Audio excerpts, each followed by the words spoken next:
మీనము వారికి కనుక చూసుకున్నట్లయితే ప్రధానంగా రాశిలో శని యొక్క సంచారం జరుగుతుంది. ఎప్పుడైతే రాశిలో శని సంచారం జరుగుతుందో ఇది ఇచ్చేటువంటి రిజల్ట్ ప్రత్యేకంగా ఏంటంటే శని భగవానుడు కొంచెం అంటే ఎల్నాడు శని మీకు నడుస్తుంది కాబట్టి కొంచెం ఆలస్యం అవ్వడము, స్ట్రెస్ అవ్వడం ఇటువంటివన్నీ జరుగుతూ ఉంటాయి చెప్పాలంటే. అదేవిధంగా కాస్త ధనభావంలో కుజుడున్నందుకు కొన్ని కొన్ని ఇన్వెస్ట్మెంట్స్ చేయడం మూలంగా ఒక రకంగా చెప్పాలంటే అది పాజిటివ్గా ఉంటుంది, కొంత ఘర్షణలు జరుగుతూ ఉంటాయి.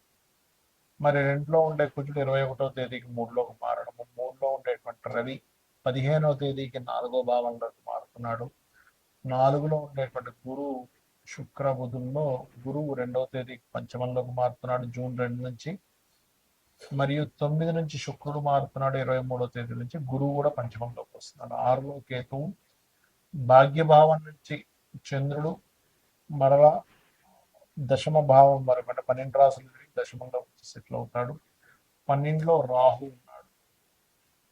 కాబట్టి ఈ యొక్క గ్రహస్థితిని అనుసరించి మీకు ఎలా ఉండబోతుంది అనే విషయాలు కనుక చూసుకున్నట్లయితే ప్రధానంగా ఇక్కడ రాశిలో ఉండే శని మూలంగా అయితే ఈ యొక్క విషయాలు చెప్తుంది నేనైనప్పటికీ చెప్పిస్తుంది సాక్షాత్ లలిత అమ్మవారిగా భావిస్తూ ఆ లలితాంబిక అమ్మవారి యొక్క అనుగ్రహం మీకు పరిపూర్ణంగా కలగాలని మనస్ఫూర్తి కోరుకుంటూ ఇక్కడ ఎప్పుడైతే రాశిలో శని భగవానుడు ఉన్నాడో ఏలినాడు శని అంటారు, కొంచెం ఆలస్యం అవ్వడం, స్ట్రెస్ అవ్వడం ఉంటూ ఉంటుంది. దీనికి ఏమి లేదు, సింపుల్గా మీరు నువ్వులు దానంగా ఇవ్వడము, గోరు బెల్లం తినిపించడము, కాస్త ఎక్సర్సైజ్ చేయడము, వాకింగ్ చేయడము, బద్దకించకపోవడము, పగటిపూట నిద్రపోకపోవడము ఇలాంటివి చేస్తూ ఉంటే దీని దోషం కంప్లీట్గా తగ్గిపోతుంది. దీంతో పాటు ఓం అనాకలిత సాదృశ్య చుబుక శ్రీ విరాజితాయ నమః మంత్రం చేసుకోండి.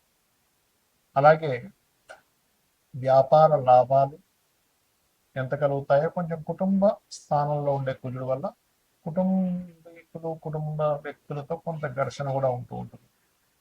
అయితే ఎప్పుడైతే ఈ రవి చతుర్థ భావంలో 14వ తేదీకి మారుతాడో కొంచెం హెల్త్ విషయంలో కొంచెం జాగ్రత్తగా ఉండాలి 14 తర్వాత నుంచి. అదేవిధంగా మీకు కొంచెం అప్పులు లభించడానికి 21వ తేదీ తర్వాత అనుకూలత ఎక్కువగా ఉంది. మరియు సంతాన అభివృద్ధి, స్నేహితులు, ఫ్రెండ్స్, ప్రేమించిన వారి నుంచి కొంత సపోర్ట్ లభించడము, డైలీ లైఫ్లో అంటే నిత్య జీవిత స్థానంలో కేతు ఉన్నాడు కాబట్టి మీరు ఏ పని ప్రారంభిస్తున్నా, ఎక్కడికి వెళ్తున్నా మీరు ఒక్కసారి మీ యొక్క ఇష్టదైవాన్ని మరియు గణపతిని ఎక్కువగా ఆరాధన చేయండి. అదేవిధంగా ఎట్టి పరిస్థితుల్లో కూడా సంతానం విషయంలోని, సంతానాన్ని నీటి ప్రదేశాలకు పంపించే విషయంలోని కొంచెం 7-8 తేదీలు కొంత జాగ్రత్తగా ఉండండి. విదేశీ యోగాలు కూడా వస్తాయి 7-8 తేదీలు చెప్పాలంటే. కాకపోతే కొంచెం సంతానము, ప్రేమ వ్యవహారాలు, ఫ్రెండ్స్ విషయంలో ఫ్రెండ్స్తో కలిసగలిగిన నీటి ప్రదేశాలు వెళ్ళినప్పుడు మీరు కూడా కొంత జాగ్రత్తగా ఉండండి. మరియు ఎట్టి పరిస్థితుల్లో మీరు వ్యాపారాలు, ఇన్వెస్ట్మెంట్స్ విషయంలో కూడా 7, 8, 9, 10 తేదీలు కాస్త జాగ్రత్తగా ఉండండి. దత్తాత్రేయుడి యొక్క ఆరాధన, దక్షిణామూర్తి యొక్క స్తోత్ర పఠనము, దిగంబర దిగంబర శ్రీ పాదవల్లభ దిగంబర అనే మంత్రం చేయండి అనే విధంగా ఉంటుంది. ప్రస్తుతం గోచారంలో ఉండేటువంటి గ్రహాల యొక్క స్థితి మూలంగా మనం ఆల్రెడీ కొన్ని నెలల నుంచి చెప్తూనే వస్తున్నాం. కుజుడు అగ్నితత్వ రాశుల్లో ఉన్నాడు కాబట్టి విపరీతమైన ఎండల వల్ల వచ్చే ఇబ్బందులు ఉంటాయి. ఇది కొంచెం జాగ్రత్తగా ఉండాలి.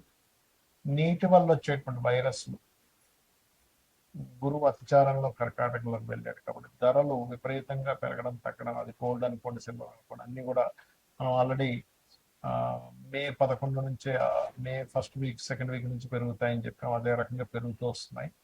అయితే ఇక్కడ ఏంటంటే ఈ గోల్డ్ మీద ఇన్వెస్ట్మెంట్ చేయాలా, సిల్వర్ మీద ఇన్వెస్ట్మెంట్ చేయాలని చాలా మంది అడుగుతుంటారు. భూమి మీద చేయాలని ఒకటే గుర్తుపెట్టుకోండి, మీ జన్మజాతకంలో కనుక రవి గురువులు బాగుంటే గోల్డ్ మీద చేయొచ్చు.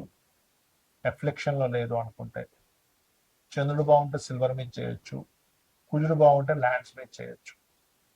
మీ చతుర్థ భావం కూడా బాగుంటుంది దాంతో పాటు, కుజుడితో పాటు, అప్పుడు ల్యాండ్స్ మీద మీకు కలిసి వస్తుంది. అయితే ఎప్పుడు కూడా ఈ గోచార ఫలితాలు గోచారంలో ఇటువంటివి ఇస్తూ ఉన్నప్పటికీ మీ జన్మజాతకంలో అసలు ఏముంది అనేది చూసుకోవాలి ఎప్పుడు కూడా. మీ జన్మజాతకంలో కనుక మీకు లగ్నాధిపతి ఎలా ఉన్నాడు, లగ్నం ఎందుకు బలహీనంగా ఉందా, బలంగా ఉందా, అది గోచారంలో ఏదైనా మీ లగ్నాన్ని అఫ్లిక్ట్ చేస్తుందా అనేది చూసుకోవాలి. అప్పుడు ఏమవుతుందంటే మీకు అది ఏ గ్రహం ద్వారా మీకు అఫ్లిక్ట్ అవుతుందో దానికి దానం ఇచ్చుకున్న, దాని మంత్రం చేసుకున్న మీకు క్లియర్ అయిపోతుంది. ఏం టెన్షన్ పడక్కర్లేదు. ఏలినాటి శని వచ్చేసింది, కాలసర్ప దోషం ఉంది, ఇలాంటివి ఏం పెట్టుకోకండి.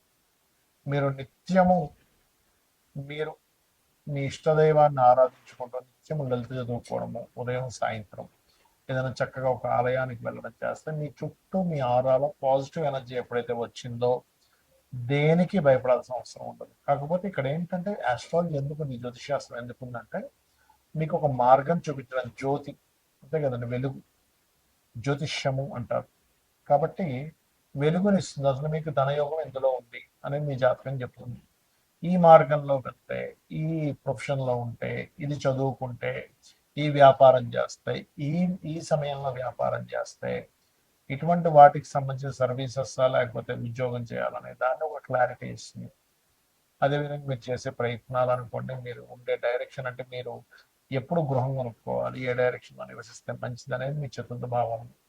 సంతానము ఎందుకు అభివృద్ధి అవ్వట్లేదు, సంతానం కలగాలంటే ఏంటి, కలగకపోవడానికి కారణాలు ఏమిటి, కలిగినా ఎందుకు వారు అలా ఉంటున్నారు, దానికి రెమెడీ ఏం చేసుకోవాలని మీ పంచమ భావంలో.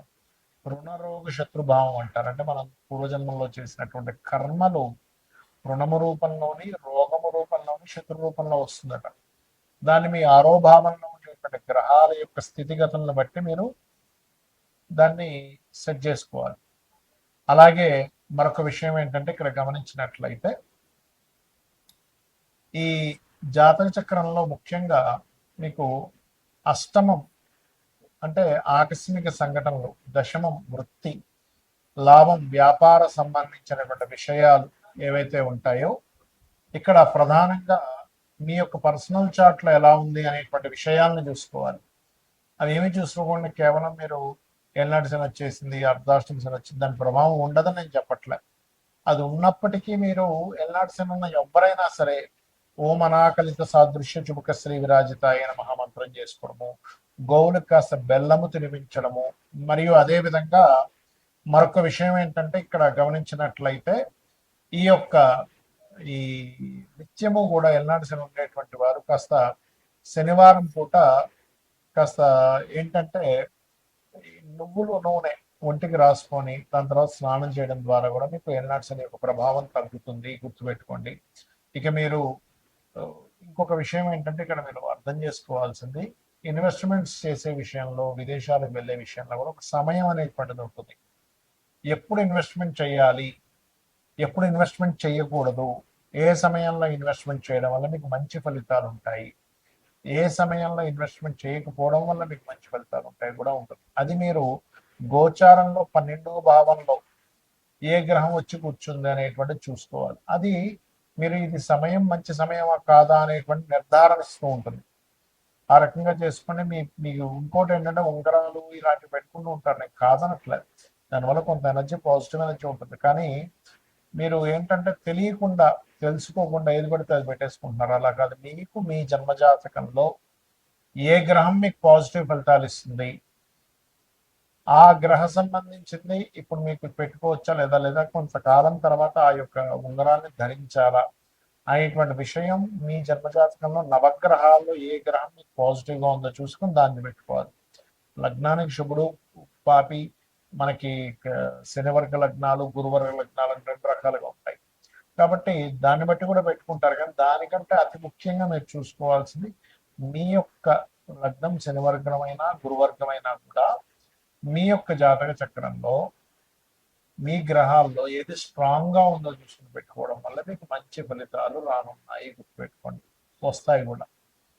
ఇక నిత్యము దేవతారాధన చేసుకుని, నిత్య దీపారాధన చేసుకుని చేయండి, మీకు అన్ని విధాలా బాగుంటుంది. శ్రీమాత్రే నమః.